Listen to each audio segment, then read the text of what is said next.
¿No leíste hoy en la mañana el New York Times, el Washington Post? Están bien informados. ¿Qué van a estar informados? La prensa norteamericana es de la prensa más desinformada del planeta. Ay, ¿a poco? ¿A poco no, Pepe? ¿Qué? Es decir, que en realidad la prensa norteamericana es una prensa que desinforma con mucha agresividad. No, hombre, están súper bien informados. Se la pasan leyendo el New York Times, el Washington Post. ¿Verdad? ¿Pero sabes quiénes son los mejor informados? ¿Quiénes? Los que leen Jacobin. Bueno, eso sí. Y justamente estoy leyendo un libro de un personaje que escriben de Jacobin, que se llama Kurt Hagbard. Bueno. ¿Y qué creen? ¿Qué? Que lo invité al programa. ¿A poco? Sí. ¿A qué hora llega? ¿Sabe que él es oaxaqueo? No, me digas. Nació en Connecticut, pero es oaxaqueño. Ya. Ahí está. Vamos a verle. Mira. Es Hola. Mucho gusto. Sí, permiten a gringos aquí en el estudio. Pensaba que tenían una contra los gringos. Tú eres un oaxaqueño de Connecticut. De corazón. No, como dijiste con Icute. Eres un conectuquetense. Sí, exacto. Un oaxaqueño de Connecticutepec. Eso es exactamente. Con eso que los mexicanos nacen donde se les da su real y regalada gana. Aquí Eso se creo cumple. firmemente en eso, ¿no? Oye, un buen ejemplo de ello. Kurt, tú has hecho Kurt es un gran periodista, dramaturgo, escritor. Tú has hecho un seguimiento de cómo trata la prensa a López Obrador fuera de México, ¿no? ¿Y qué es lo que has encontrado? Cuéntanos. Bueno, es interesante, pues que yo pues soy muy crítico de los medios de mi ex país y realmente es un uso de los medios hegemónicos muy bárbaro, ¿no? Para golpear a cualquier gobierno de pues América Latina o del mundo que pretende desviar mínimamente el contenido de Washington. Pero el caso de México ha sido particular, el golpeteo constante contra López Obrador, ¿no? Y la 4T. En la 4T, por supuesto. Y esto, pues, durante toda su carrera, ¿no? Pero en particular, pues, vemos, ¿no? Desde el momento en que tomó posesión, ¿no? Pues AMLO empieza mal porque invitó a Nicolás Maduro a la toma de posesión, ¿no? Aunque los demás presidentes, pues, habían hecho lo mismo porque es protocolo, ¿no? A todos, ¿no? Pero AMLO no, porque esto es comunismo, ¿no? Luego empiezan todos los ataques, que AMLO es autoritario, AMLO es mesiánico, ¿no? AMLO es populista, dictador, ¿no? Quiere reelegir. Se quiere reelegir. Bueno, tenemos un caso ahí muy sondado, ¿no? Y hasta el punto en que, por ejemplo, el Financial Times ya en 2019 estaba diciendo que, pues, básicamente había que hacer guerra contra el peso y estaba alentando a los gobernadores básicamente a desobedecer al presidente. Es decir, estaban intentando fomentar una crisis económica desde las páginas del Financial Times, ¿no? La revista Time desde Estados Unidos, desde 2019, puso a México en su top 10 de focos rojos geopolíticos. Claro. Porque según ellos, AMLO iba a gastar dinero que no se tenía, iba a haber crisis, iba a haber regreso a los años 70, ¿no? Y así. Y así ha sido constante, ¿no? Y esto solo subió con el tema energético, ¿no? Claro. Que obviamente toca directamente los intereses hegemónicos de España, ¿no? Con Iberdrola, Naturgy, Italia con Enel, ¿no? Estados Unidos. Entonces ahí el golpeteo fue salvaje y constante, ¿no? Y pues no está de más mencionar que el embajador de Estados Unidos en México, pues es un ex cabildero de esta industria, ¿no? Es decir, algo que la prensa mexicana nunca menciona, ¿no? Rara vez se toca. Rara vez se toca. ¿De dónde viene él? ¿No? Un abogado, ¿no? De esos intereses, ¿no? Sobre todo grupos petroleros. Sobre todo grupos petroleros ahí. Pues él pues estuvo muy a favor del fracking ahí en Estados Unidos. Se abogó a favor del fracking ahí, ¿no? Y por eso estoy yendo a Palacio Nacional, parecía cada segundo día, ¿no? Para intentar cabildear ahí. Pues vimos cabilderos ahí, pues italianos ahí en el Congreso, ¿no? Exacto. Y luego llegamos a la reforma electoral y ahí pues, ¿no? Pues se escandalizan ahí la gente bien pensante y que México pudiera reformar sus leyes electorales ¿no? Es decir, ¿cómo se atreven, no? Sí, claro. Y luego tuvimos pues esos dos casos que llegaron incluso a la mañanera, ¿no? El caso de El País, ¿no? Obviamente El País es la portavoz de los intereses energéticos de España, eso se sabe, ¿no? Entonces es interesante a veces lo que ponen en su nota en español y luego lo que ponen en su nota en inglés, pensando que el público angloparlante no va a tener el contexto suficiente para captar las cosas que quieren dejar pasar. ¿Tú descubriste este cambio en la traducción? Sí. ¿Cómo fue? ¿Lo leíste? Bueno, lo leí en El País Internacional. Primero lo leíste en español. Sí, no lo leí en inglés primero. Luego, fue el primer día del juicio contra Genaro García Luna. Entonces estaban hablando del juicio, de cómo se iba a desenvolver ahí, ¿no? Y luego pusieron Andrés Manuel López Obrador. Y luego pusieron de la nada quién está intentando cambiar la Constitución con tal regirse. Y luego siguió con la nota. Es decir, no tuvo nada que ver con la nota. ¿Y te nada llamó la que ver. atención eso? Era como un parentético que nada más pues, pusieron con calzador. ¿no? Perdón, eso es una estrategia muy vieja. Que se usaba incluso en Hollywood. Que en una película cómica o una comedia amorosa, de repente te metían una frase contra la Unión Soviética, o así como si fuera lo más natural del mundo. Ronald Reagan era experto en ese tipo de cosas. Ronald Reagan era muy bueno para eso. Por ejemplo, en 2006, con las cosas de Calderón en las telenovelas aquí, ¿no? Siempre estaban metiendo cositas y cositas, ¿no? Oye, pero a ti te llamó la atención y entonces revisaste. Entonces revisé y... ¿El original en español? Bueno, y pues hice una llamada de atención en Twitter, ¿no? ¿Qué es eso, no? Es una mentira descarada, ¿no? Es decir, y además nada que ver con la nota. Y sale el autor, que es Elías Camaggi, él dijo, pues yo no escribí eso. Él dijo, yo no escribí eso. Entonces, pues la pregunta lógica es, ¿entonces quién? ¿Quién lo escribió? Si tú no, y te creemos, entonces, pues ¿quién? Claro. ¿no? Fue de los editores del País Internacional, fue de Madrid, y luego, que la cosa que pues me parece la cosa más baja, de más baja calaña, que muestra la poca ética que tienen esos pues, grandes periódicos, echaron la culpa al traductor, ¿no? Que es el más bajo en el escalafón, ¿no? Es decir, fue error de traductor, ¿no? Es decir, yo soy traductor también. Eso no es un error. Nos podemos equivocar en una palabra, ¿no? No vamos a inventar una frase que nada que ver con la nota. Y además con una intención tan obvia. Tan burda y obvia, ¿no? Y además, deja tú, es una intención, es decir, la intención de esa frase era política y le servía claramente a la línea editorial y a los patrocinadores del país, no al traductor. El traductor no tendría ningún interés en decir, ¿no? El señor se quiere reelegir cuando no es cierto. ¿Qué gana con eso, no? Y sí gana el traductor era el director del país. Muy fácil. O el dueño de Iberdrola. Muy bien. Puede, a veces no es la línea directa, pon eso, pero es como que queremos que vayan poniendo contexto para que los lectores angloparlantes entiendan lo que está pasando. Y esta palabra contexto es muy cargada, es decir, mienten, pero que parezca contexto. El contexto es lo que la visión que tiene esta casa editorial sobre el país, sobre el tema, sobre eso, ¿no? López Obrador, en fin, ¿no? Y precisamente porque hay tan poca cobertura de México en Estados Unidos y tan poca buena cobertura, el público angloparlante pues es una presa fácil para ese tipo de mentiras, ¿no? Además del estereotipo que existe, sobre todo en América Latina, ¿no? Que tienen presidentes populistas, presidentes mesiánicos, ¿no? Presidentes supersticiosos, ¿no? Tropicales, ¿no? Como la prensa gringa pues tuvo su agosto con eso del detente de AMLO, ¿no? Sí, claro. Que fue nada más un chiste, tengo mi detente, ¿no? Días de eso, que el presidente mexicano es supersticioso, es religioso, cree que se puede detener la pandemia con detentes. Las políticas de salud están basadas en esas cosas. Están basadas en detentes. Exacto. Pero además, últimamente lo vimos cuando se dio la transmisión del bastón de mando. Porque me dicen, es un ritual primitivo. Sí, es primitivo. Y eso ¿no? te lo dicen los señores que creen en la mano invisible del mercado, ¿no? Es increíble, ¿no? Que las peores personas con los peores motivos, como dice Gilbert, va a dar abundancia al pueblo, ¿no? Ese sí es pensamiento mágico. Sí, claro. Pensar que las peores personas por los peores motivos va a crear un sistema económico justo. No funciona así. O eso del aciote, ¿no? Esto que AMLO vio supuestamente ser mítico en Yucatán. ¿no? Claro. Ahí el Associated Press fue con eso. AMLO está viendo seres imaginarios en los árboles. ¿no? ¿En serio? Oye, ¿en serio? Tú detectaste el tema del index. El Index on Censorship, ¿no? Sí. Pues ese es otro, ¿no? El Index on Censorship es una de esos famosos ONGs basado en Londres, ¿no?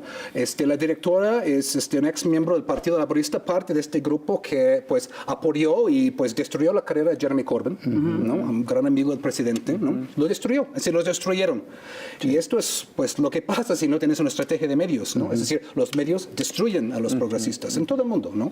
Bernie Sanders, Corbyn, Iglesias, es decir, Lula, hay que tener una estrategia de medios, ¿no? Entonces, ellos salen con que, con base en una votación en línea, que AMLO era el tirano del año 2022. Es decir, tirano del año, ¿no? Es decir, vaya tiranía, ¿no? Que se está viviendo aquí, ¿no? Es decir, peor que Irán, Saudi Arabia Saudita, Corea del Norte, es decir, obviamente Putin estaba ahí entre los candidatos finales. Y yo entré ahí en la página y vi cómo se vota, es decir, se pudo votar 20, todas las veces que uno 50, quisiera, es decir, no había ningún control. Entonces, dos chavitos de Polanco hubieran podido votar 500 uno y 500 el otro y amañan la votación, ¿no? Y luego saben que AMLO es un tirano. Es decir, por las críticas válidas que uno puede tener y uno debe tener acerca de cualquier gobierno, llamarlo tirano es la cosa más patentemente ridículo, ¿no? Y ahí salen con eso, ¿no? Y luego yo hice un poco de investigación y resulta que son financiados ¿por quién? Por la Fundación Nacional para la Democracia, el famoso National Endowment for Democracy, ¿no? Ahí sale el premio, ¿no? Qué curioso. Te sorprendiste así de... Sí, ¿no? Esto como, ¿cómo es posible, no? Oye, son los mismos que financian a Mexicanos contra la corrupción. No lo puedo creer. Sí. Bueno. Eso habla de una intervención. Y hay otra intervención que no nos gusta, que es el corte comercial. Vamos a tener que regresar. Sí. No sin Financiado antes por USA, ¿no? No está detrás de Vamos a ver a la chamuca Sí. y regresamos. No se vayan.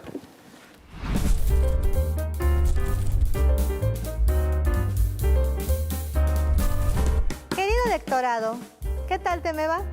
Aquí con palomitas hemos asistido al show de bandazos del Frente PRIAN-Redista por México y su proceso interno rumbo al 2024. Show cómico, trágico e insustancial en el que más que tiempo de mujeres parece tiempo de oportunismos. La derecha PRIAN-Redista, o más bien el dedo de Claudio X, se decidió por Xochitl Gálvez y ha confeccionado a su coordinadora con retazos del foxismo redivivo por acá, promesas de gelatineo milloneta por allá, populacherismo verbal acullá y 0 votos de una supuestamente amplia base ciudadana. Entretenido proceso cuyas reglas se obviaron, la unción de la señora de la botarga dinosaurica queda como una clase de democracia partidista sin democracia, sin boletas y sin urnas. No fuera siendo que el voto ciudadano, SIC, votara por Beatriz Paredes, de rancio y experimentado huipil. Total que en su primer acto en un ángel semivacío, la coordinadora de Rosa Huipil va del ya al bla bla bla con un nuevo producto a vender, el daltonismo político, que no ve colores ni logró concitar el apoyo de la otrora Marea Rosa devenida en chorrito. Daltonismo que realmente es eufemismo de prianredismo vergonzante, de sus colores, orígenes y sobre todo de sus malos gobiernos. Tiene Xochitl que deslindarse del frente para impulsar su nostalgia del pasado foxista con su sello, hueco pero ruidoso. Ella empieza su recorrido con las promesas del retroceso, retirar apoyos a los pobres, que lo son porque quieren, tornar al neoliberalismo en humanismo echaleganista, consentir a la ultraderecha y conquistar a la ciudadanía insultando a la ciudadanía, etc. Así, el juego de la derecha cambia de narrativa y de marea rosa va a mareo daltónico, que contrastando con el vacío en las plazas, abarrotará los medios para intentar marearnos con la épica disque ciudadana no prianista, en cuanto a pantalla, periódico, bocina y dispositivo móvil se deje. Insisto, querido electorado, estos episodios feministas nos demuestran que no basta que sean mujeres y que el objetivo real de la derecha es ir por lo que pueda en congresos y gobiernos locales. Mucho ojo y a cuidar el avance social con el Plan C. Chaito. Seguimos aquí en Chamuco TV, estamos platicando con el periodista, escritor Kurt Hagbart, un mexicano que por un accidente nació en Connecticut. Sí, accidente totalmente inentendible. Todo eso tiene solución. Y nos estabas hablando de los intereses de estos medios internacionales y qué los motiva a hacer esta campaña en contra del gobierno mexicano. ¿Qué intereses hay detrás? Y otra pregunta sería, con lo que ha pasado en las últimas semanas, que hemos visto resultados ya muy palpables de este gobierno, ¿hay algún cambio en estos medios? ¿O siguen hablando de tiranía y de populismo y de economía irresponsable? Los objetivos son muy claros. Es decir, lo que Estados Unidos quiere son energéticos de esos países y obviamente control político, ¿no? Para entrar con sus negocios a gusto, ¿no? Y esa es la gran hipocresía de Estados Unidos. Se dicen estar en contra de la inmigración, estamos en contra de la inmigración, pero cualquier país de América Latina que intenta hacer algo para mejorar la vida de sus ciudadanos, pues se opone feriamente, ¿no? Así creando las mismas condiciones que creen fuga humana y está ahí. Entonces es todo una hipocresía, un doble discurso total, ¿no? Pues Paul Wolfowitz, el famoso doctrina de Wolfowitz, ¿no? De hace 20 años que sigue pues obviamente en vigor, pues Estados Unidos quiere impedir que cualquier país tome control de sus propios recursos naturales y que llegue a tener una situación de liderazgo a nivel regional, porque esto obviamente amenaza con la idea de Estados Unidos como hegemón único al mundo. Es decir, nunca hemos visto un imperio así. En Estados Unidos la prensa nunca habla de imperio, nunca usan la palabra imperio en los medios corporativos, pero es lo que es. Claro. Tienen 850 bases militares, ¿no? En todo el mundo. Tienen un presupuesto militar de 800,000 millones al año. Solo en defensa, obviamente es ofensa, pero pues le llaman defensa, ¿no? Más los presupuestos suplementarios. Tienen fuerzas especiales, pues ahí, ¿no? Presentes en casi todos los países del mundo. Interfieren en todas las elecciones del mundo sin excepción, ¿no? Y esto de las guerras de los medios es solamente parte de este paquete, ¿no? Y dos de las grandes agencias que usan para eso es USAID, ¿no? Y National Endowment for Democracy. Estos fueron fundados ya hace una generación. Y ahí, si regresas a leer los medios de entonces, era bastante obvio, es decir, no era ningún secreto, ¿no? Que la CIA pues ya pasaba por un momento de malas relaciones públicas, por lo que había hecho en el mundo, ¿no? Sobre todo Operación Cóndor en América Latina y pues todo lo demás. Entonces, pues crearon USAID para hacer NED, para hacer lo que pues la CIA no querían que la CIA hiciera así, ¿no? Entonces, lo que siempre había hecho la CIA, pero bajo otro nombre. Ahí con otro nombre y más abierto, ¿no? Para que pues para hacer abiertamente lo que la CIA hacía antes clandestinamente y sigue haciendo. Más abierto, pero disfrazándolo un poco, ¿no? La careta, con las sonrisas y todo eso, ¿no? En México se ve muy claramente, ¿no? Ellos financian a organizaciones de la supuesta sociedad civil que realmente son grupos de presión, ¿no? E incluso hasta de choque de la derecha, ¿no? Disfrazados, de las oligarquías, disfrazados de que son think tanks, ¿no? Tanques de pensamiento como esto del Instituto Mexicano de Competitividad, ¿no? Que Contralínea sacó su nota esa semana. 20% de su financiamiento recibe de USAID y curiosamente USAID El Salvador. Es decir, canaliza dinero no solamente directamente de Washington, sino a través de otros países, ¿no? Y va llegando aquí. Y junta hay intereses como The Atlas Network, que también financia a, ¿no? el Instituto Mexicano para la Competitividad con la oligarquía mexicana, ¿no? Entonces ahora la derecha está pasando por un mal momento en México y ojalá siga así siempre, pero la idea es seguirles financiando para que sigan vivos y respirando, ¿no? Tal vez ahí en respiración artificial, pero que sigan vivos, porque en algún momento van a buscar su momento para resucitar, ¿no? Entonces hay que seguirles financiando así todo el tiempo, ¿no? Esa es una de las razones. Yo creo que la otra es que una de las características fundamentales de las guerras de medios es que tienen que ser permanentes. Tiene que ser permanente. Entonces, si la dejan Sí. de nutrir durante un mes o durante 4 meses, se les cae todo lo que habían hecho. O Claro. se les cae mucho de lo que habían hecho. Es parte de pues, lo que tú has hablado mucho, la idea de la guerra híbrida, y ahí parte de eso es un desgaste constante. Sí, ¿no? claro. Que un gobierno progresista tiene que estar pasando todo su tiempo defendiéndose contra los medios en lugar de gobernar. ¿no? Obviamente, pues no contaron con la mañanera, ¿no?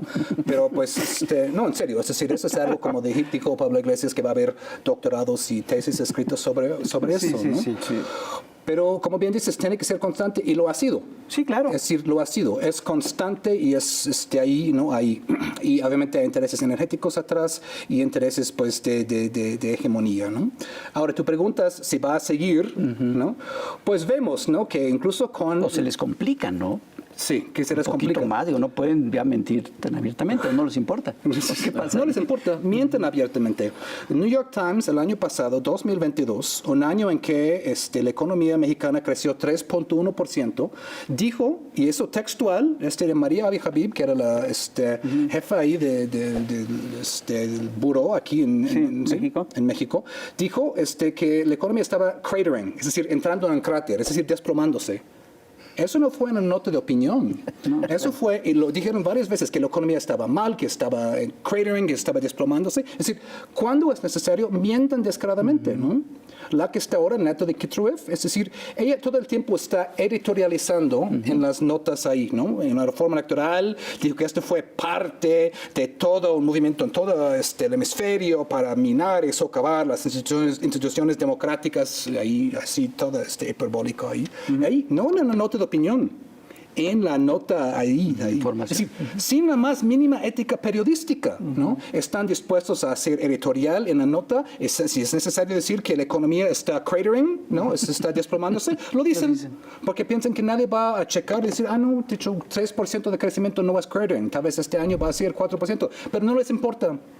Es decir, no sé, y esa es gente que luego se dan premios entre sí, ¿no? Sí. María Avi Habib, pues ya fue finalista para un Pulitzer, ¿no? Wow. Pero puede, sí, decir, porque eso es, ¿no? Es decir, los periodistas de élite, pues se dan premios entre sí, ahí se dan la gran vida, hacen su paso por México desde Polanco y dicen, sobre México, ahora tengo que pasar ahí a algo así, mándeme a París, ¿no?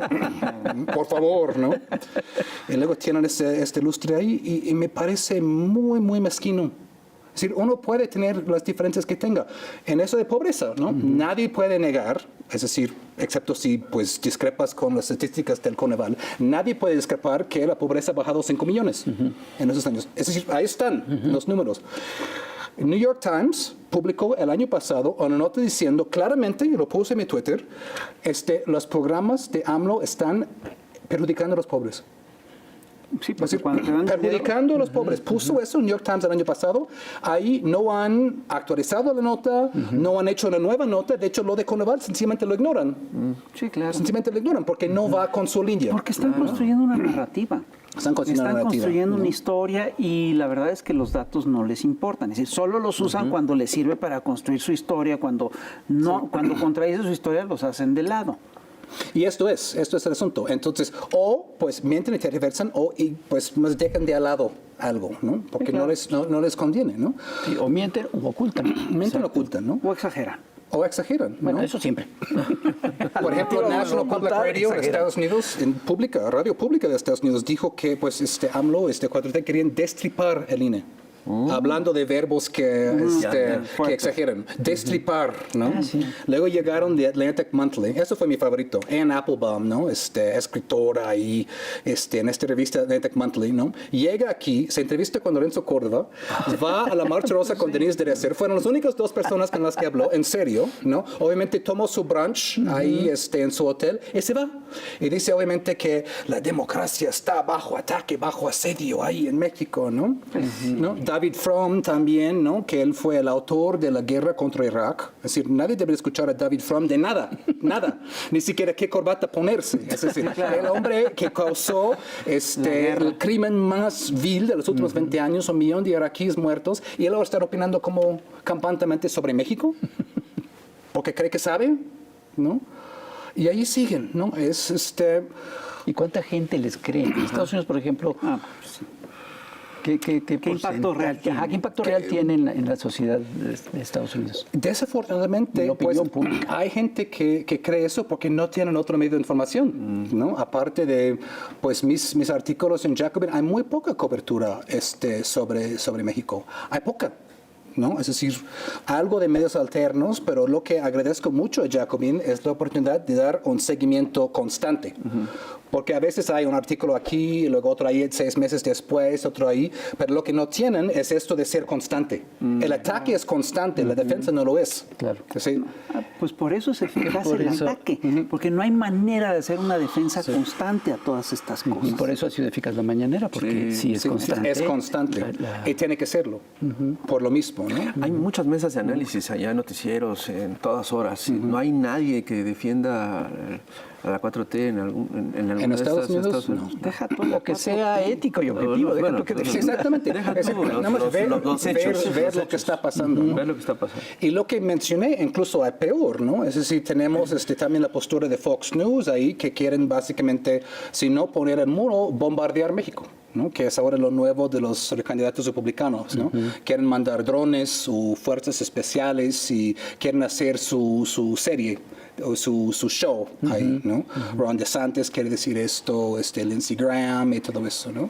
Y ahí esto es más peligroso. Claro. No necesariamente que lo van a hacer, ¿no? Que parte de eso es show para la campaña presidencial, pero pone en riesgo los compañeros mexicanos que están viviendo allá, claro. Porque los expone a pues mayor racismo, mayor discriminación, ICE que está encima de esas comunidades buscando, ¿no? Pues alguien puede salir y ¡psum!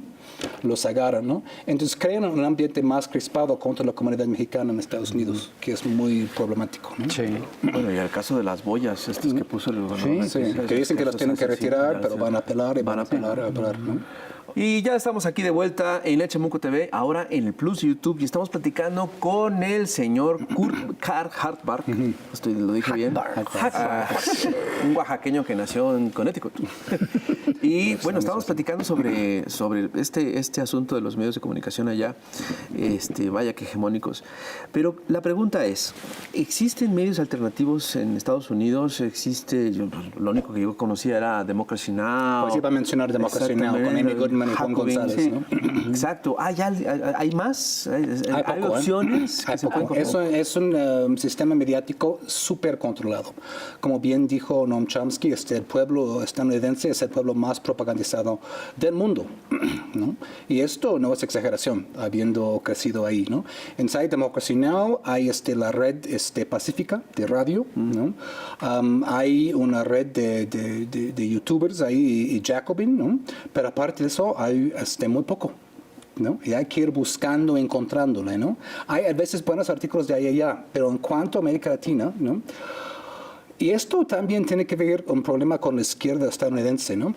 Hace una generación... ¿Es izquierda? Es decir, bueno, lo que se llame, ¿no? Sí hay, ¿no? Pero, es decir, por el bipartidismo, es decir, tan rancio y fijo, ¿no? Consolidado. Es muy difícil trabajar a través de los partidos.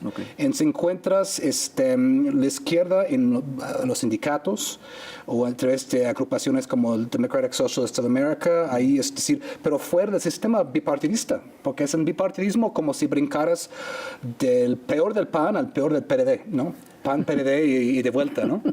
Pues por eso la mitad del país no vota, porque piensan que no tienen ninguna razón de ser, ¿no? Yo recuerdo en Inglaterra que alguna vez por accidente pasé por ahí y vi en televisión un debate entre los laboristas y los Tories, en los que básicamente se hablaba de que era innecesario tener más partidos en Inglaterra. Sí, Lo claro. curioso es que los únicos dos participantes eran un laborista y un Tory. Y un Tory, ¿no? Entonces, bueno, Pues claro. Y eso también es lo que dijo Chomsky en su momento. Es decir, el genio del sistema estadounidense es tener un sistema muy, muy restringido de pensamiento, Sí, pero claro. permitir un debate muy vivaz dentro de esos límites para fingir democracia. Es decir, dentro de los estrechos límites hay mucho debate para cosas de las que no se puede salir, ¿no?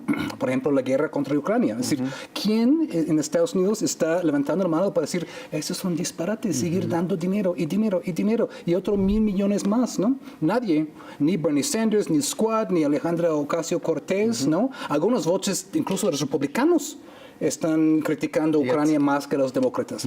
Entonces, el sistema absolutamente cerrado, ¿no? Y hace entonces muy difícil entrar ahí con otro discurso. O salirse en Estados Unidos. de esa lógica. Salirse de esta lógica. Y es una lógica imperial y es una lógica absolutamente decadente, ¿no? Es decir, si ven el país, vayan a cualquier ciudad en Estados Unidos actualmente, van a ver mucha gente casi es muy triste ver, ¿no? En plan zombie, mucha gente viviendo en situación de calle, ¿no? El país más rico del mundo en cuanto a PIB y todo esto, con gente pues en situación de calle y como no se puede imaginar hasta no verlo, ¿no? Calles y calles y calles y calles de eso. Es un país que se está corriendo desde adentro, ¿no? sí, el país que acusa a todo el mundo de ser un Estado fallido, Sí. resulta que tiene la deuda más grande del planeta, resulta que tiene una cantidad enorme de homeless.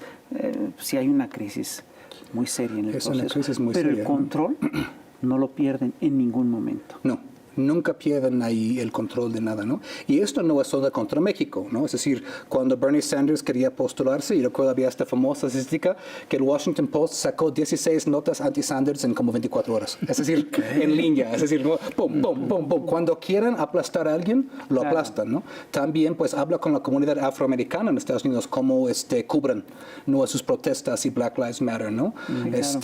La policía, pues, impunemente pueden hacer lo que quisieran con la comunidad afroamericana en Estados Unidos. Te pueden pues sacar de tu coche por exceso de velocidad de 5 kilómetros y luego pues te matan. Y esto ha pasado, ¿no? Y con, otra vez, el apoyo de los medios atrás, que apoyan este estado policial. Porque además se manejan la idea de que es un estado en el que hay todas las libertades mediáticas posibles y que no hay restricciones a la información. Y no es cierto. No, en absoluto. La Entonces, agenda es muy clara y hay quien no se toca y quien sí se toca. En fin, es muy impresionante. Y luego, perdón. No, la pregunta es, no podemos evitar el tema de Donald Trump en estas elecciones que vienen ahorita próximamente, a pesar de todas las acusaciones, a pesar de todas las evidencias, a pesar de todo esto, lo ha engrandecido de una manera abismal, que lo ponen en Pues eso es un poco una muestra de cómo va este país, ¿no?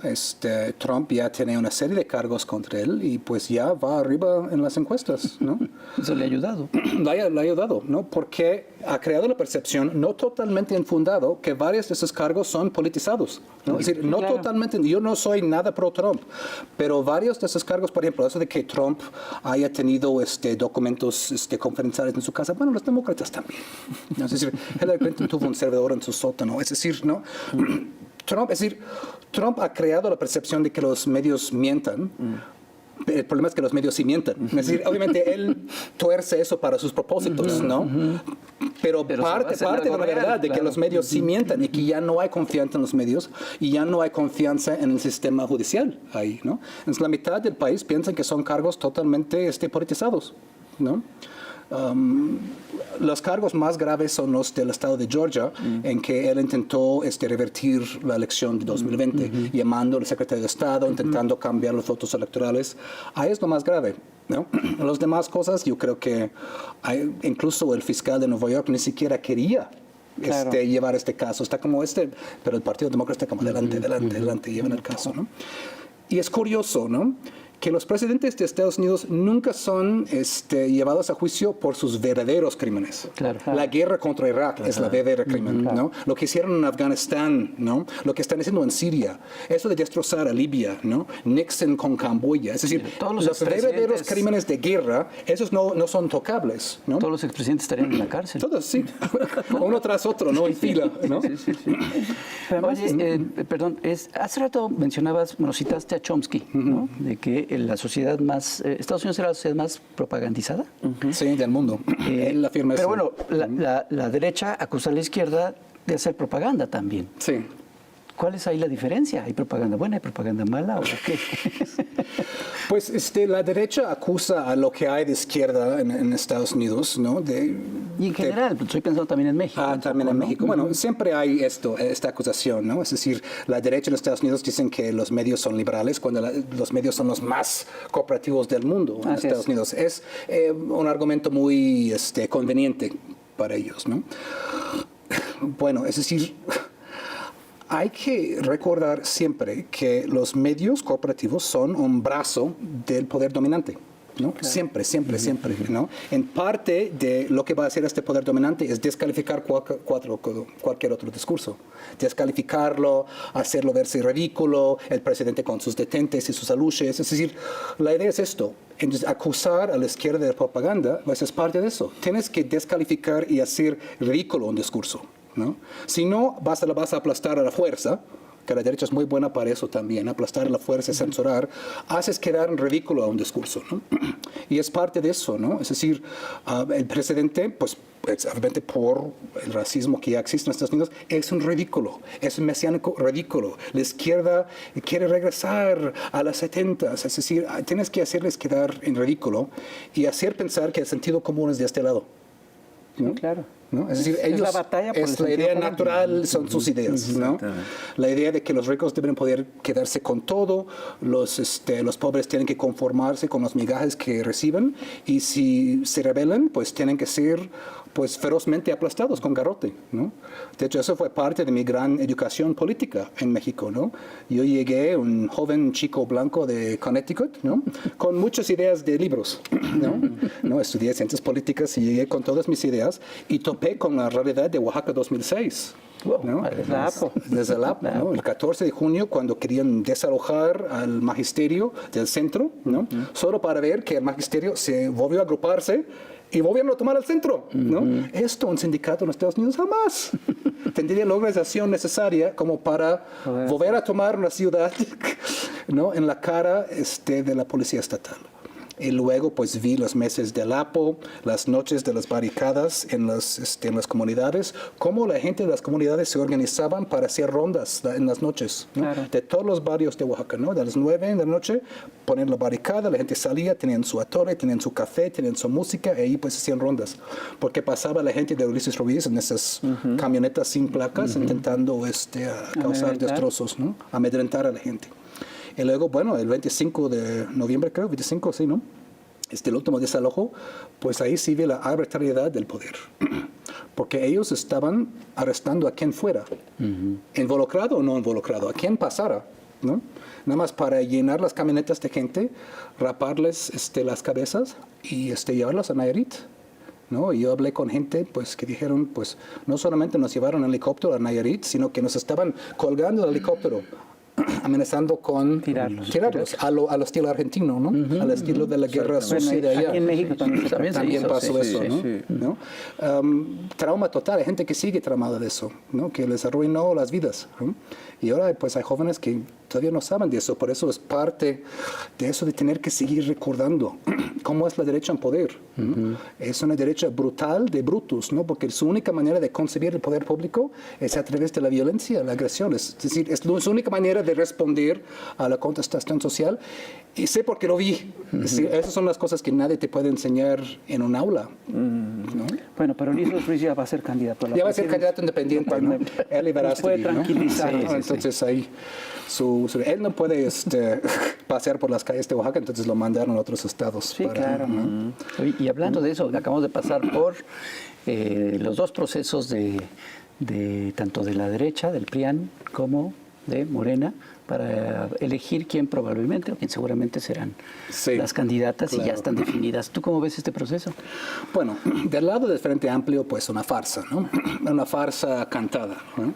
Escribí sobre esto en mi columna reciente en Sentido Común, hablando de eso, de crear un nuevo sentido común, ¿no? Justamente, ¿no? Y gracias a las aportaciones increíbles interpretaciones de los moneros ahí. Este gran discurso del Frente Amplio de democracia es para el consumo exterior, es para bajar más dinero de USAID, ¿no? Somos los demócratas impidiendo que el populismo de López, ¿no? Destrozar el país. Nosotros somos los demócratas, el INE no se toca, ¿no? Pero en su propio proceso interno es ridículo, ¿no? Sabían que iba a ser Xochitl Gálvez, ¿no? Entonces fueron, pues como dije en mi columna, pues desaparecen de gente como si fuera una temporada de Los Sopranos, ¿no? Desaparece uno, desaparece el otro, ahí había uno, ¿no? Los candidatos independientes, ¿qué pasó con ellos? Desaparecieron, ¿no? De la Madrid, ahí, pues Krill. Los Soprianos. Los Soprianos, ¿no? Es decir, ¿dónde están los candidatos? ¿No? Allá hay cuántas páginas. Luego Beatriz Paredes, pues hace el acto más imperdonable, que es amenazar con ganar una elección, o por lo menos pues hacerlo competitiva, y la desenchufan también a ella, ¿no? Y le, no vamos a tener elección, ¿no? Ganaste. Pues por lado ¿Y los gringos se la creen? Si no tienes más información, si no te tienes queda de más otra. información, Si es lo único que sabes, Y la van a ensalzar. y hasta vas a presumir que tienes esa información, ¿no? además ya hay un movimiento muy pro Xochitl en los medios de Estados Unidos, ¿no? Okay. Sí, y sacaron las élites de aquí tienen sus espacios, ¿no? En los medios de Estados Unidos, ¿no? A través de los think tanks, de los grupos académicos, y siempre saben con quién hablar, ¿no? Desde Baker Institute hasta el Wilson Institute en Washington, ¿no? Siempre tienen a las mismas voces ahí, pues hablando de las mismas cosas en los medios, ¿no? Coordinan muy bien el messaging entre la derecha de México y la derecha de Estados Unidos. Hubo una columna, no me acuerdo si en el Washington Post, pues muy, muy amable con Xochitl, donde decían que era este fenómeno fresco, tal, y que era populista. Sí. Y luego Krause brincó, no, ella no. No hay que decir eso, ¿no? ¿No ha sacado Time todavía la portada del México, así, Xochitl en la portada? El milagro mexicano, ¿no? Sí, ¿no? Pues esto está por llegar, ¿no? Ya lo están redactando. Sí, ¿no? Entonces, por ese lado, pues ahí siempre van a tener el apoyo de los medios de allá. Por siempre he dicho que Morena necesita tener un equipo de respuesta rápida, ¿no? Un grupo de jóvenes bilingües, ¿no? Y sí que hay, ¿no? Para tener todas sus redes en inglés y estar contestando esas notas al mismo día, ¿no? Y constante, ¿no? Porque es necesario. En cuanto salen, responder. Y hacerlo lúdicamente, hacerlo con videos, hacerlo con chistes, porque hay 35 millones de mexicanos en Estados Unidos. Y es interesante que yo fui hace poco a Portland, Oregon, di una charla acerca de lo que está pasando en México y hubo mucho interés.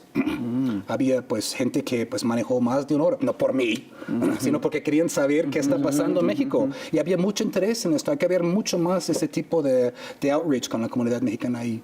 Totalmente pro 4T, ¿no? Y el presidente ha mencionado eso, ¿no? La comunidad cubana son 4 millones y cómo pujan políticamente, ¿no? La comunidad puertorriqueña, igual, pues tienen mucha influencia, ¿no? Los mexicanos mucho más y no tienen tanto. Ahora, en parte se entiende porque la comunidad cubana, pues mayormente todos están legales, porque durante décadas tuvieron esta política en que en cuanto un cubano toca suelo estadounidense, pues ya, está legal, ¿no? Los puertorriqueños son legales. Y los cubanos que se fueron eran la élite cubana. Fueron la élite cubana, exactamente. Y así es mayormente... Muy poderosa. Sí, la comunidad venezolana es la élite ahí. Es decir, normalmente los más vocíferamente en contra, ¿no? Son los que están en Estados Unidos. Pero la comunidad mexicana es la otra, son los que tuvieron son los trabajadores, los que tuvieron que ir ahí por la corrupción y el mal gobierno del pasado. La violencia. Y quieren votar, quieren participar. Y lo peor de este veto de la Suprema Corte es que esta ley electoral, que nadie reportó en Estados Unidos, iba a ser más fácil que los compañeros en Estados Unidos votaran, nada más con su pasaporte vetado, ¿no? Porque muy poca gente ahí tiene su INE. Casi nadie, es muy difícil conseguirlo. Y se han quejado mucho conmigo que los cónsules mexicanos ahí no están ayudando.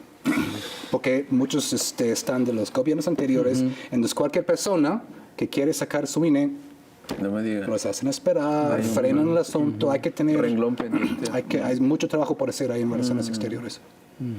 Santa cachucha. ¿Y el proceso de Morena, cómo lo viste? ¿El proceso de Morena? Yo creo que un buen paso, yo creo que es perfeccionable, ¿no?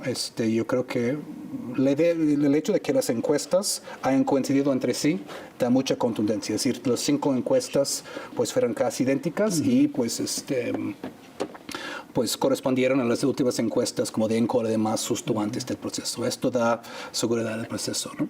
Yo por mí, muy personalmente, a mí me gustaría ver a Morena evolucionar hacia una elección interna. Para mí una encuesta, y entiendo que tal vez no están las condiciones ahorita, una encuesta no puede reemplazar una elección interna con foros y compartir más ideas, ¿no? A mí me gustaría ver eso hacia el futuro. Bueno, eso de compartir más ideas sí se dio, porque se dio el debate por el proyecto de nación. Sí, se dio. Sí, y el eso tema, sí. fíjate, ya aquí tengo una duda, porque yo estoy de acuerdo contigo en que lo ideal sería que fuera un debate interno, pero el problema es que en los usos y costumbres de políticos de México, se han encontrado recursos y mecanismos para alterar esas elecciones internas. En esas elecciones internas se hacen alianzas, se hacen acuerdos. Ya pasó en las internas del PRD de hace años. Esa fue la base del deterioro del PRD. ¿no? Sí, Ese recuerdo es un muy bien problema. esto después de la elección de 2006, Así ¿no? En proceso interno. Es decir, soy realista, entiendo las condiciones ahí. Pero bueno, es decir, yo veo bien esto y yo creo que eso de la idea del bastón de mando es muy simbólico. Va a ser otra idea de Estados Unidos que es algo primitivo y algo, ¿no? Un rito ahí de prehistórico ahí. Faltan poco que saquen sus flautas. Una pregunta. En Estados Unidos, ¿cómo jura el presidente? ¿No jura con la mano sobre la Biblia? Sí, claro. ¿No? O sea, perdón, ¿no? con todo respeto. Hay toda una serie de ritualismo alrededor del presidente de Estados Unidos, absolutamente. No dicen en la moneda "In God we ridículo. trust". In God we trust, ¿no? Y ahora los republicanos están pues intentando quemar libros y sacar libros de bibliotecas y ¿no? Poner los 10 mandamientos en las escuelas. Ahí no son muchos para dar recomendaciones al respecto de eso, ¿no? Oigan, pues Pues Kurt, muchísimas gracias. No, gracias a Realmente ustedes. muy interesante. ¿Cómo ves el futuro a mediano plazo? Bueno, pues yo quisiera terminar con esta idea un poco lo platicamos antes del programa, de lo que está pasando en México ahora es algo importante, que hay que criticar, por supuesto, pero valorarlo y salvaguardarlo, porque el mundo ahora está yendo cada vez más hacia una situación terrificante, ¿no? La ultraderecha está en marcha en América del Sur, en Europa, ¿no? Pues en Estados Unidos ni hablar, ¿no? Y México está dando, creo que ahorita, un ejemplo de cómo se puede hacer una transformación pacífica que enaltece los derechos de los trabajadores, ¿no? Y de la gente más humilde, más pobre, ¿no? Yo he visto con mis propios ojos, ¿no? El efecto, por ejemplo, de Sembrando Vida en las partes más rurales de Oaxaca, ¿no? Tampoco quiero ser una comercial, ¿no? Pero, es decir, lo que está pasando ahorita es importante. Y cuando ves todo lo que está en contra, los poderes fácticos de acá, todo el dinero, el Fondo Monetario Internacional, estas agencias clasificadoras como Moody's, toda la prensa de Estados Unidos, el gobierno de Estados Unidos, la Unión Europea, el Parlamento Europeo con sus ridículas cartas y sus ridículos llamados, ¿no? Los ONGs, ¿no? Es decir, los raudales de dinero que hay, ¿no? Y lo poco que estamos intentando hacer en revistas como Jacobin, ¿no? Es decir, ahí sacando, ¿no? Desde la trinchera ahí, pues se valora lo que está pasando aquí y después de haber visto todo el proceso del panismo, ya llevo casi 25 años aquí, pues Peña Nieto, 2006 en Oaxaca, pues toda la violencia, ¿no? Ahí, pues se valora el proceso y quiero verlo seguir, eso sí. ¿No ves probable el regreso de la derecha? No en esta elección. pero nunca hay que descartarlo porque es una guerra constante, es constante, ¿no? No solamente es constante, sino que detrás de esta derecha hay poderes fácticos brutales y maquinarias enormes que están echadas a andar. Y la intervención de Estados Y Unidos. la tensión de Estados Unidos. Y ahora los golpes militares, ahora que estamos pues conmemorando la fecha funesta de Chile de hace 50 años, ¿no? De Allende, pues los golpes militares abiertos no están tanto de moda, ¿no? Porque son malas relaciones públicas. Ya se ven mal.